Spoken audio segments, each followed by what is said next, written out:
This is a true story. A serious criminal was put on an electric chair and executed. The man was electrocuted and caught fire and died. This story quickly spread among the prisoners in Mecklenburg Prison in the United States. 6 prisoners thought that they would be tied to the chair in the future. The terrifying scene of the electric chair kept appearing in their minds. The fear of no return forced them to indulge in the idea of escaping from prison. After more than a year of hard planning, the 6 murderers decided to implement the escape plan on May 31st, 1984, on that day. They were taken back to the cell by 2 guards after playing ball. When the iron door was just opened, 2 of them pretended to be an argument broke out and they managed to attract the guards' attention. Clanton took advantage of the chaos to quietly hide in the toilet. The guards calmed down the fight and didn't notice that one person was missing. At about 8 o'clock in the evening, a guard on duty wanted to go to the toilet.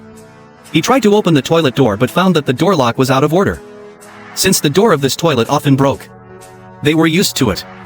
But in fact, the lock was not broken at all. It was Clanton who was hiding inside who squeezed the door handle hard. According to regulations, if a problem is found, it should be reported to the maintenance immediately. But people have 3 urgent needs. So he decided to go to the toilet outside to solve his urgent problem first. The prisoner waited on purpose until there was only one prison guard in the cell. He knocked on the glass window of the control room and asked the guard to help deliver the book to the prisoner in the next cell. Number 2. This request was very common in the prison. The guard did not doubt it and left the control room. However, the guard had a bad habit when leaving the control room. They thought there was a door in front that could block the prisoners. In order to facilitate entry and exit, the prison guards usually just half-closed the door of the control room. This negligence had long been observed by the prisoners, so it became the key point of their plan to break through. When he came to get the book, the prisoner said thank you. At the same time, this thank you was also a signal for Clanton to act. Clanton, who was hiding in the bathroom, ran out immediately and then rushed into the control room to open the door of cell number 1. After the cell door was opened, several prisoners immediately rushed out and subdued the guard. They took off the guard's uniform, held his hands against his mouth and waited for another prison guard to go to the toilet and come back. He was also subdued by 6 people.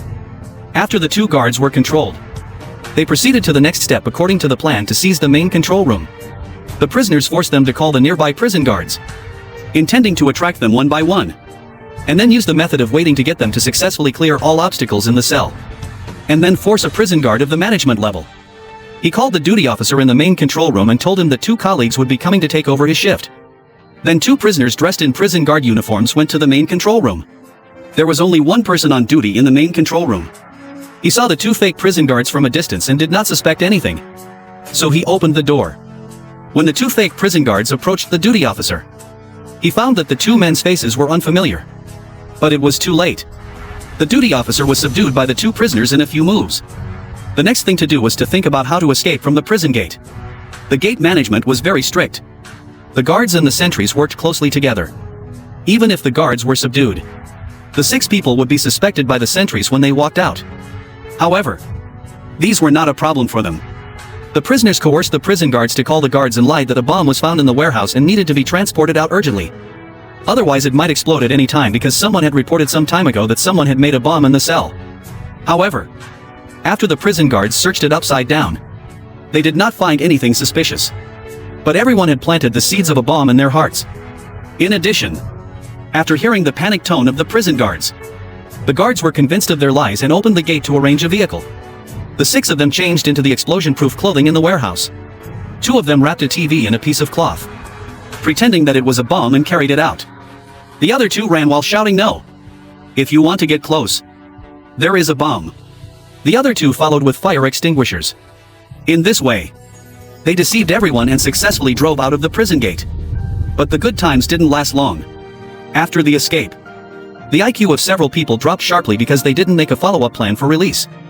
They ran dozens of kilometers and finally abandoned the car due to disagreements. More than 10 hours later, Clanton and Peterson didn't even change their clothes when they escaped. They ate cheese leisurely in the laundry and were caught. Tattle continued to commit crimes. He stole cars and robbed on the way. He was arrested while robbing a store on June 8th. Jones fled to the forest and was hungry. He was bitten by mosquitoes and had a mental breakdown. He chose to surrender on June 9th. The 2 brothers, Nywood and James, were tracked by the police. Their relatives mentioned their locations in a phone call. As a result, On the 19th, they were arrested with a group of people at a garage party. In fact, the initiator of this plan was another prisoner who did not escape, named Dennis Stockard. He originally planned to escape with 6 people. But because his case was still under appeal, his lawyer told him that there was a high probability that his sentence would be changed. So he chose to stay in prison. However, he lost the case later. As a result, all 7 people were sentenced to death, and 6 of them were put on the electric chair.